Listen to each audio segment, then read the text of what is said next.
yang paling dinantikan tahun ini. Dua orang guru yang luar biasa. Sekarang kita akan memasuki kelas berhitung. Keluarkan diri-dirimu. Tugas kita memanglah berat, tapi kita punya kewajiban memberi pendidikan pada anak-anak yang tidak mampu nih. Dili, ini Lenggang. Di mana Harun, Lenggang? Iya betul, pandai Harun. Kalian harus punya keberanian, punya keinginan yang kuat dan pantang menyerah menghadapi tantangan macam apa. Keadaan yang tidak adil. Orang-orang udah tidak ada lagi yang mau menyekolahkan anaknya di sini, Mus. Mereka pikir lebih baik anaknya jadi kuli.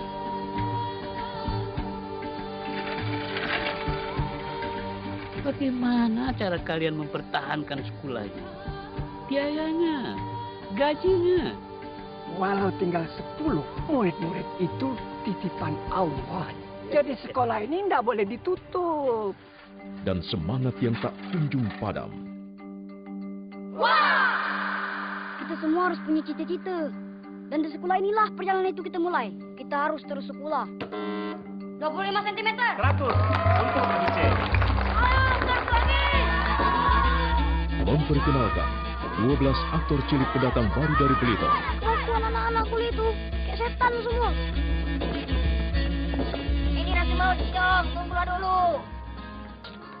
Nggak ngerti kok. Laskar pelangi takkan terikat waktu. Dan 12 aktor papan atas Indonesia. Bebaskan mimpimu di angkasa, warnai bintang di jiwa.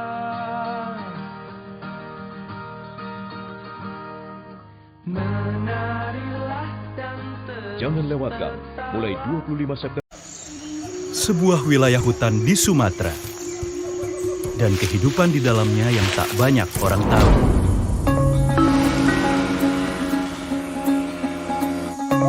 Serta seorang perempuan kota yang hidup di antara mereka. Miles Films mempersembahkan sebuah film terbaru dari sutradara Riri Riza. Betul, iklannya. Diangkat dari buku Sokola Rimba.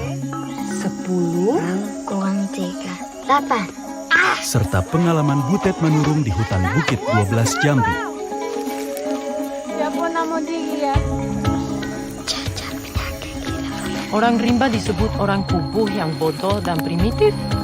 Dalam banyak hal, orang rimba lebih maju dari kita. Kelompok Temenggung Belaman Badai sudah berulang kali berpindah karena kepentingan pemilik kelapa sawit. Butet!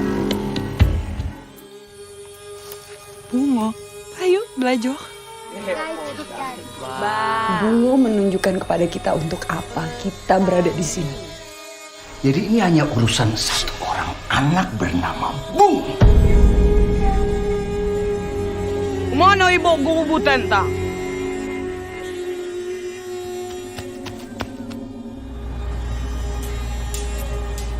Jangan lewatkan kisah kehidupan, petualangan, dan pergolakan dari salah satu pedalaman rimba Indonesia. Dibintangi oleh Prisiana Sution sebagai Butet Manurung, serta anak-anak rimba dari hutan Bukit 12 Jambi. Tidak berani memberitahu orang tuanya bahwa ia sebenarnya ingin menjadi penulis, bukan pengacara. Hari pertama sekolah, kelas mendapatkan pelajaran trigonometri, bahasa Latin, dan matematika, yang semuanya memiliki tugas yang harus dikumpulkan besok. Namun berbeda dengan kelas puisi yang diajarkan oleh Bapak Keating. Pak Keating memasuki kelas dengan santai dan pesiul, dan dia membawa murid-muridnya menuju ruang berisi piala prestasi sekolah. Dia memperkenalkan diri bahwa dia juga alumni Akademi Wilton, dan meyakinkan muridnya bahwa mereka semua memiliki potensi untuk menjadi individu yang sangat kuat, dan diri mereka sendirilah yang bertanggung jawab atas masa depan mereka. Pak Keating memang berbeda dengan guru lain. Dia memperbolehkan muridnya untuk memanggil Pak Keating, atau kalau ada yang lebih berani boleh memanggilnya "Oh Kapten, my Kapten". Kata itu merupakan judul puisi oleh Walt Whitman tentang Abraham Lincoln. Beberapa hari kemudian, Knut diminta menghadiri pesta makan malam di rumah Danbury, teman orang tuanya. Ketika dia tiba, seorang gadis cantik membukakan pintu dan membuat hati Knut terpana. Gadis itu bernama Christine dan sudah bertunangan dengan seorang pesepak bola bernama Chad. Tetapi Knut tidak putus asa selagi janur kuning belum melengkung. Aku mundur dek. Keesokan harinya, Pak Keating memulai kelas dengan model pembelajaran tradisional. Dia meminta Neil membacakan pengantar buku dengan lantang. Pengantar buku itu menjelaskan bagaimana menilai kualitas puisi menurut plot matematika. Pak Keating menganggap kritik matematika seperti itu konyol, dan dia menyuruh murid-muridnya untuk merobek kertas pengantar itu. Awalnya para murid ragu untuk mengikuti instruksi Pak Keating. Namun setelah seorang murid bernama Charlie merobek kertasnya, semua murid pun mengikuti. Dan maksud dari semua itu adalah Pak Keating ingin memberitahu bahwa semua keputusan ada di tangan mereka sendiri. Metode pengajaran Pak Keating yang tidak ortodoks segera beredar di antara guru-guru lain. Saat makan malam, guru bahasa Latin memberitahu Pak Keating bahwa dia mengambil resiko besar dengan membuat siswanya berpikir bahwa mereka adalah seniman. Pak Keating menjawab bahwa dia hanya mencoba membuat mereka menjadi pemikir tanpa batas. Suatu hari, Neil menemukan buku tahunan yang di sana terdapat foto Pak Keating di dalamnya. Di sana, Pak Keating mencantumkan Dead Poets Society sebagai salah satu aktivitasnya di sekolah. Murid-muridnya bertanya mengenai hal itu, dan Pak Keating pun menjawab bahwa DPS adalah klub rahasia yang didedikasikan untuk menghilangkan makna hidup. Para anggota akan duduk di sebuah gua dan membacakan puisi. Secara filosofis, kegiatan itu bertujuan agar bisa mengambil pelajaran hidup untuk meningkatkan kehidupan dan apresiasi mereka terhadap sastra. Mendengar itu, Neil dan teman-temannya memutuskan untuk memulai DPS lagi. Neil meyakinkan teman-temannya untuk bergabung di DPS dan bertemu nanti malam di tepi sungai untuk memulai pertemuan pertama mereka. Mereka beranggotakan 7 orang, yaitu Neil, Tut, Knut, Stephen, Rigard, Richard, dan Charlie. Ketika mereka tiba di gua, 7 anak laki-laki itu mengadakan pertemuan pertama mereka. Knut ingin bisa berpuisi dengan baik agar Christine bisa kelepek-kelepek olehnya. Mereka mulai belajar bagaimana ritme dan bahasa dalam puisi. Kelas puisi berikutnya, Pak Keating menyuruh muridnya berdiri di meja untuk melihat dunia dari perspektif yang berbeda, yang merupakan cara lain untuk menunjukkan kebebasan berpikir. Di akhir kelas, Pak Keating memerintahkan muridnya untuk menulis puisi original buatan mereka sendiri yang akan dibacakan dengan lantang pada hari Senin.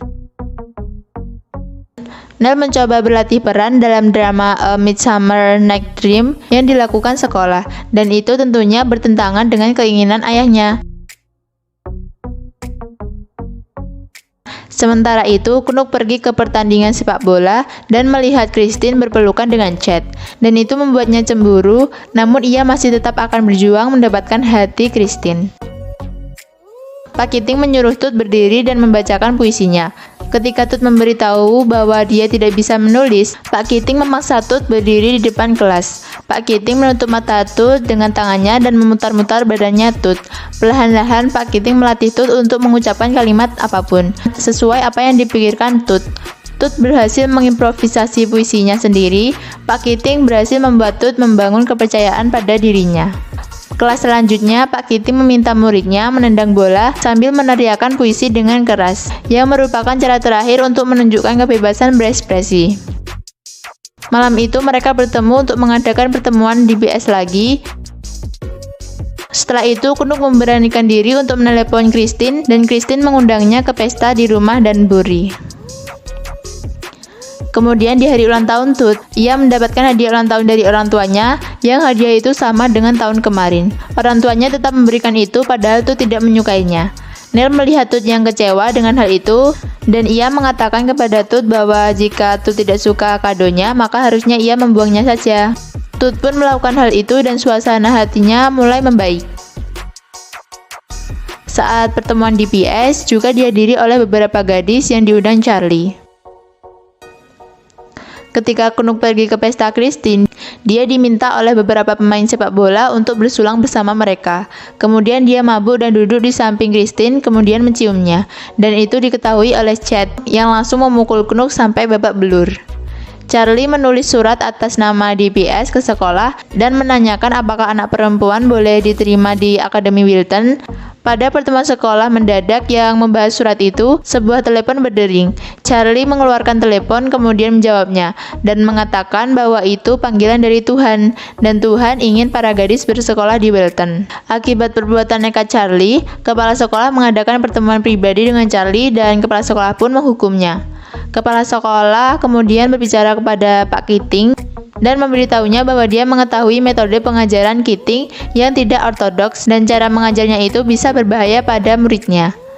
Pak Keating kemudian berbicara dengan Charlie bahwa ada saatnya berani, ada saatnya hati-hati, dan perbuatannya Charlie itu bisa membahayakan masa depannya. Kemudian ayah Neil mendadak